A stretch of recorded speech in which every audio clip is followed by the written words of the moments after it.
kasih Yesus, terima kasih Roh Kudus. Dengan iman kami yakin dan percaya bagi Tuhan tidak ada yang mustahil.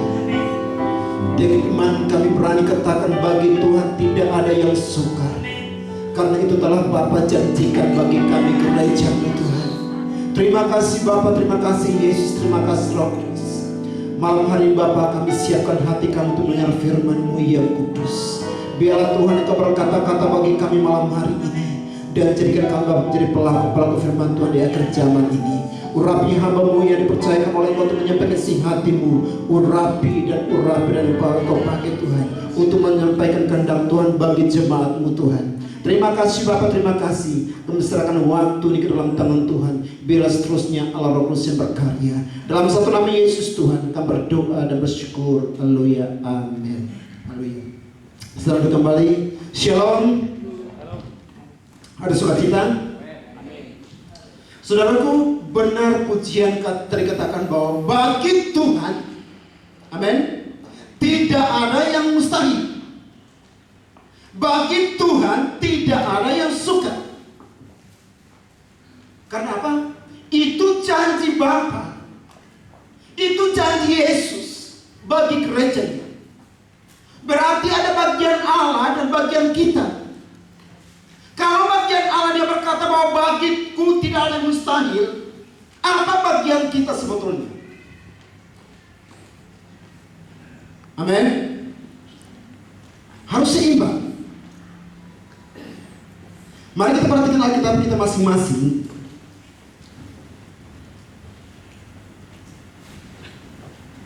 Di dalam 2 Timotius pasal yang ketiga.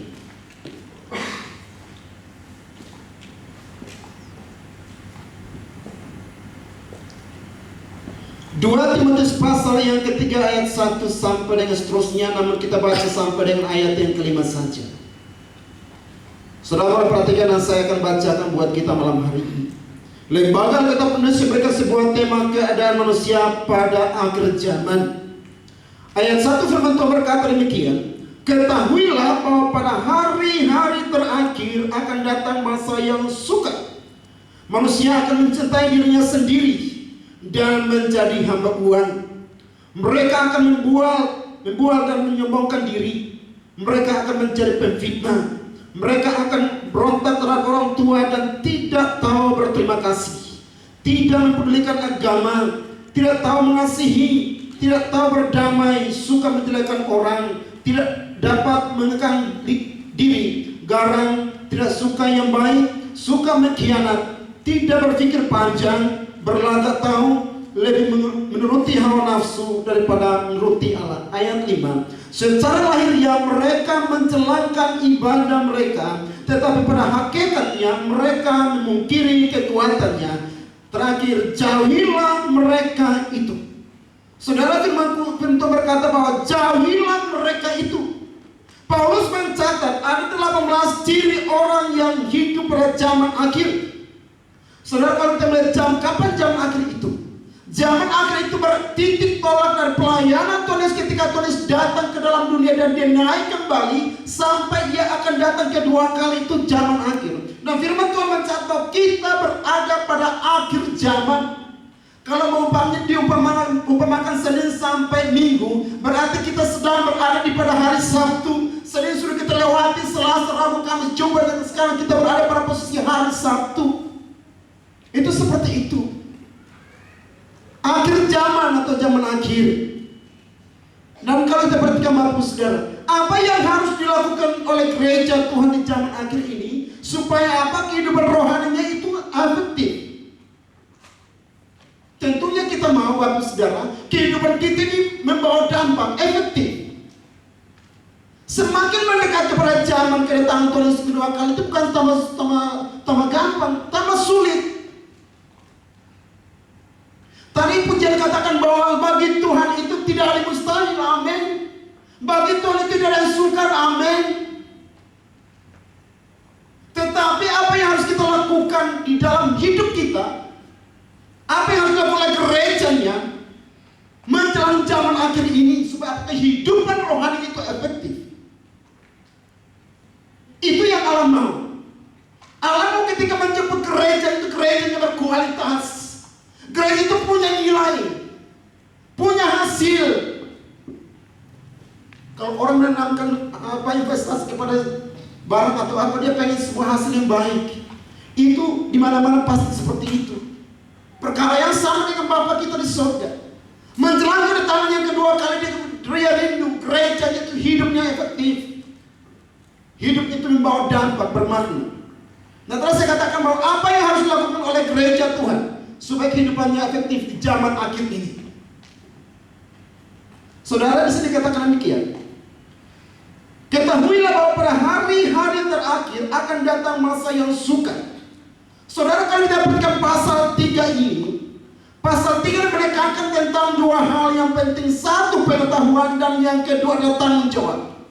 Artinya pengetahuan kita tentang Allah itu perlu ditingkatkan. Amin. Pemahaman kita tentang pribadi Allah itu harus ditingkatkan. Kemudian adalah tanggung jawab. Kehidupan kita bertanggung jawab dapat Allah itu harus ditingkatkan juga. Dikerjakan tanggung jawab kita. Kalau Allah menunjukkan sebab pengetahuan kita meningkat, tentu tanggung jawab juga harus bertambah. Tanggung jawab kita harus efektif. Karena apa? Ayat 1, ketahuilah bahwa pada hari-hari terakhir akan datang masa yang sukar. Saudaraku, ini sebuah pesan Tuhan kepada Timotius oleh Rasul Paulus ketika ada di penjara. Ia mengajarkan bagaimana Timotius menanggapi perkara-perkara yang tadi kita baca ayat 2 sampai ayat yang ke-5. Tentunya Bapak Saudara, untuk memahami perkara ini, kita harus punya pengetahuan yang baik tentang Allah. Amin. Kita harus punya pengetahuan yang benar tentang Allah. Kita harus punya kualitas pengetahuan yang baik tentang Allah kita. Kalau tidak, sukar bagi kita untuk mengerti. Sukar bagi kita untuk hidup bertanggung jawab. Sukar bagi kita untuk mengembangkan karunia-karunia Allah yang Allah taruhkan bagi kita. Kalau kita tidak mengerti, kalau kita tidak meningkatkan kualitas pengetahuan kita tentang Allah kita. Saudara, Paulus memberikan 3 perintah kepada Timotius yang harus ditaatinya supaya kehidupan rohani daripada Timotius ini efektif. Yang pertama, Paulus katakan bahwa jauhilah orang-orang yang sesat. Kalau kehidupan itu efektif, kalau kehidupan rohani kita harus meningkat, pertama, jauhilah orang-orang yang mengajar tentang pengajaran sesat. Jauhilah orang-orang yang mengembangkan kehidupan pola hidup yang menyesatkan. Dan yang kedua adalah mengikuti teladannya. Jadi Paulus merindukan supaya kalau kehidupan Timotius efektif, Timotius harus mengikuti teladan Paulus. Dan yang ketiga adalah Paulus menghendaki supaya Timotius tetap berpegang pada firman Allah. 3 hal itu yang kita akan bahas malam hari ini. Saudaraku, yang pertama, perintah yang pertama dari Paulus kepada Timotius supaya Timotius itu kehidupannya efektif di zaman akhir adalah yang pertama, jauhilah orang-orang yang sesat. Orang-orang sesat itu seperti apa? Saudara, kalau kita perhatikan pada ayat yang 1, ayat pertama tadi saya ulangi lagi. Ketahuilah bahwa pada hari-hari terakhir akan datang masa yang sukar. Dalam terjemahan bahasa Yunani, Bapak Saudara, kalau dikatakan kata yang sukar itu, dikatakan bahwa sukar berarti berbahaya. Masa-masa yang berbahaya. Atau dengan lain kata bahwa masa-masa yang artinya sulit dihadapi. Atau dengan kata lain bahwa masa-masa yang biadab. Itu maksudnya kasarnya. Mungkin kalau dikata seperti sekarang ISIS yang di Irak, manusia ditangkap di tanah, orang ditembak, orang rumahnya dirampas. Mungkin terjemahan bahasa Yunani terakhir kata biadab itu mungkin boleh dipakai. Dan orang-orang seperti yang dikatakan oleh ayat 2 sampai ayat 5 itu orang-orang yang perlu kita waspadai. Kalau kita berpikir tentang ajaran sesat, kadang-kadang pemikiran kita bahwa ajaran sesat itu adalah saksi Yehova, ajaran sesat itu mungkin adalah salah satu Mormon atau Children of God atau gerakan zaman baru yang kadang-kadang cuma menyangkal keilahian Allah, menyangkal Yesus, menyangkal kebangkitan Tuhan, menyangkal kedaulatan Allah sendiri, menyangkal kedatangan Tuhan kedua kali. Mungkin kita berpikir bahwa itu adalah ajaran sesat. Dan kalau kita dalam melangkah ada pemikiran seperti itu, saya percaya bahwa kita gampang untuk mengerti, memahami ajaran sesat. Tetapi yang dimaksud ajaran sesat bukan sekedar organisasi, sebuah organisasi yang bergerak di dalam sebuah pelayanan, tidak. Tetapi yang Paulus maksud kepada Timotius adalah sikap hidup yang menyesatkan. Kadang-kadang orang ikut Tuhan tapi memiliki sikap hidup yang menyesatkan, pola pemikiran yang menyesatkan, karakter yang kadang-kadang menyesatkan. Itu yang Paulus inginkan untuk Timotius kerjakan. Yang dimaksud dengan perilaku yang menyesatkan adalah ayat yang kedua dan seterusnya. Di sana dikatakan bahwa manusia akan mencintai dirinya sendiri dan menjadi hamba Tuhan. Kata pertama dipakai adalah cinta. Mencintai dirinya sendiri. Dan yang kedua adalah mencintai Tuhan. Saudaraku dikasih oleh Tuhan, pokok persoalan setiap masalah dalam diri manusia adalah hati. Kalau hatinya baik, pasti perilaku kehidupannya adalah baik. Tetapi kalau hatinya tidak beres, pasti perilaku kehidupannya pun tidak beres. Matius pasal 22 ayat 34 sampai 40. Yesus menggariskan tentang hukum yang utama dan yang pertama. Kasihilah Tuhan Allahmu dari segenap hatimu, dengan segenap hatimu. Dan yang kedua adalah kasihilah sesama manusia seperti dirimu sendiri. Pertanyaan saya, sanggup tidak saudara saya mengasihi orang lain seperti diri kita sendiri? Bisa tidak? Kalau tidak bisa, berarti kita boleh menempatkan posisi kita bahwa bisa kepada apa? Yang pertama, manusia itu mencintai dirinya sendiri. Ini gambarannya berawal dari apa? Gambarannya berawal dari ketika Tuhan Yesus datang ke dalam dunia meletakkan sebuah pola pelayanan yang baru. Pola pelayanan itu adalah Yesus mencintai umatnya seperti mencintai dirinya sendiri, bahkan mengorbankan hidupnya bagi gereja. Allah mengendaki kasih yang dimaksud adalah kasih Bapa. Kasih yang Allah berikan bagi manusia. Kasih yang memulihkan hidup manusia. Kasih yang memberikan gairah hidup bagi manusia. Kasih yang membangkitkan semangat antusias bagi umat Tuhan. Tentunya pasti membawa dampak besar bahwa manusia itu pasti mengasihi orang lain seperti dirinya sendiri. Kalau kasih manusia dipulihkan oleh Tuhan, kalau cinta kita dipulihkan oleh Tuhan, saya berani katakan bahwa kita bisa mengasihi orang lain seperti diri kita sendiri. Tetapi kalau kita tidak mencintai orang seperti diri kita sendiri, saya mau katakan bahwa Paulus mengkategorikan itu masuk dalam orang-orang yang artinya perlu dijauhi. Ayat 5 katakan demikian. Secara lahiriah mereka menjalankan ibadah mereka, tetapi pada hakikatnya mereka memungkiri kekuatannya. Jauhilah mereka itu. Ini tegas Paulus kata kepada Timotius. Jauhilah orang-orang itu. Kalau engkau dekat dengan orang-orang itu, maka lama ataupun cepat dia pasti terpengaruh. Paulus menegaskan tentang kualitas hidup Timotius. Karena itu betul, Timotius sejak kecil dan dibimbing dalam takut akan Tuhan. Paulus tidak mau supaya benih yang ada dalam pribadi Timotius itu tidak mau supaya itu gugur hanya ketika dia bergaul dengan orang-orang yang menyesatkan kehidupannya. Sama tidak sadar, karakter ini ada di dalam gereja. Saudaraku, 2 minggu lalu saya bertemu dengan seseorang. Dia bertanya kepada saya, Pak Ede, saya mau cerai. Silakan aja, siapa larang? Iya, silakan aja. Maksudnya tanya pendapat Pak Ede gimana? Masalahnya apa? Suami saya udah lama, udah tidak meninggalin saya. Yang kedua dia udah nikah lagi. Yang ketiga saya lagi nikah lagi istri yang kedua itu. Ketiga, sekarang istri yang ketiga dia pindah agama. Dia bukan Kristen lagi. Dia sekarang Muslim, ikut istri yang ketiga. Terus kemudian sekarang saya disodorkan, tuh harus tanda tangan surat cerai. Surat cerai dari mana? Dia kasih, Pak Eli tahu ini dari berkas formulir ini bisa dipakai sama agama seberang untuk dipakai untuk perceraian sepihak. Saya tahu surat itu tidak sah. Saya tanya dulu, kamu nikah apa? Nikah gereja. Ya, kalau mau cerai silahkan aja ke pengadilan agama. Yang Allah larang adalah menikah kembali. Kalau engkau mau bercerai, silahkan cerai. Tapi kalau menikah kembali, ada larang itu untuk menikah kembali. Berpikir baik-baik. Itu hak Anda untuk bercerai karena punya dasar yang kuat. Tetapi untuk menikah kembali, Anda masih punya suami. Walaupun itu sudah jadi milik orang lain, tapi masih status suami istri orang lain. Banyak hal yang terjadi. Manusia mementingkan dirinya sendiri. Banyak hal yang Paulus tegas kepada Timotius.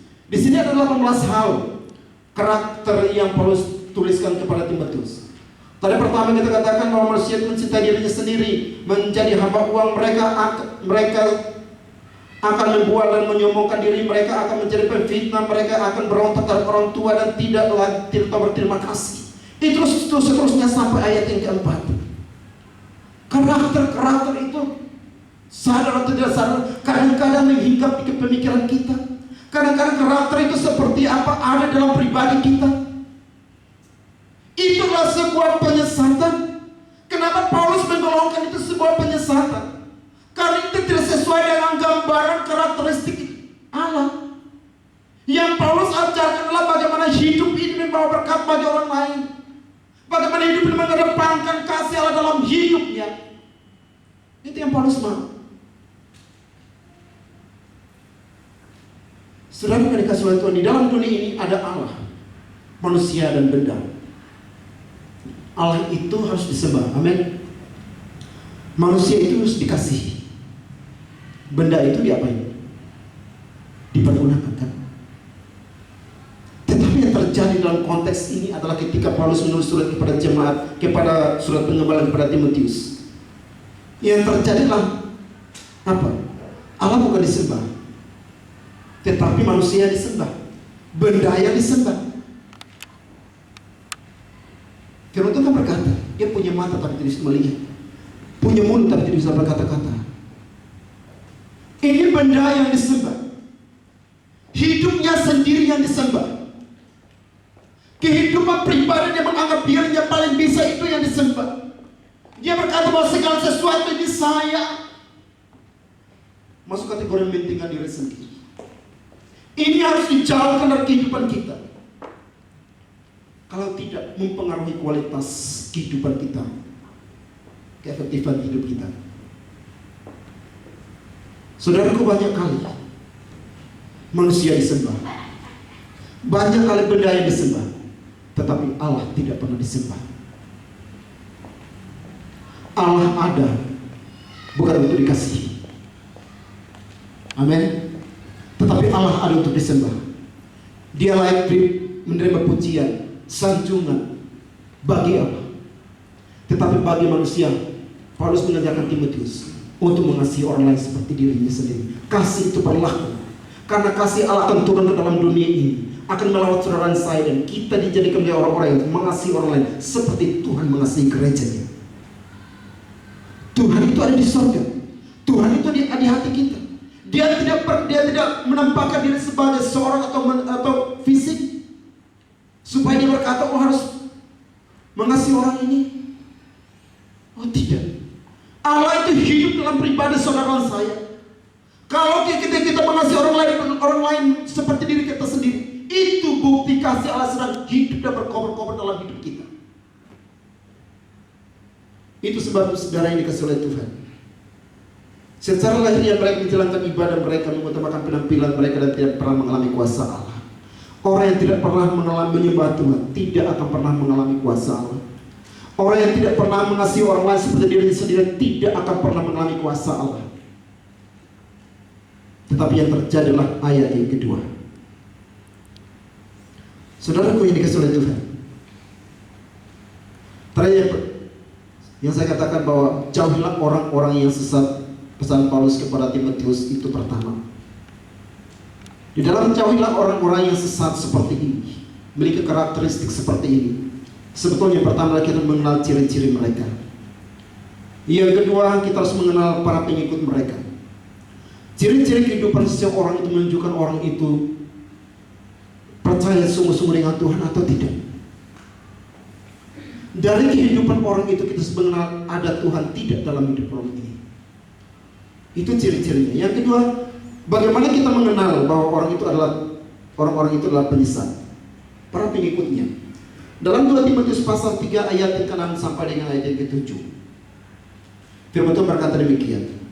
Sebab di antara mereka terdapat orang-orang yang menyelundup ke rumah orang lain dan menjerat perempuan-perempuan lemah yang syarat dengan dosa dan dikuasai oleh berbagai-bagai nafsu, yang walaupun selalu ingin diajar, namun tidak pernah dapat mengenal kebenaran. Saudara yang dikasihi oleh Tuhan, fakta bahwa Paulus menggambarkan tentang perempuan-perempuan lemah. Saya percaya bahwa perempuan-perempuan ibu di tempat ini kuat-kuat. Tidak ada yang lemah. Kalau lemah itu mungkin pilek, batuk, demam itu biasa. Tetapi bicaralah iman. Amin. Paulus menegaskan tentang perempuan-perempuan lemah. Waktu itu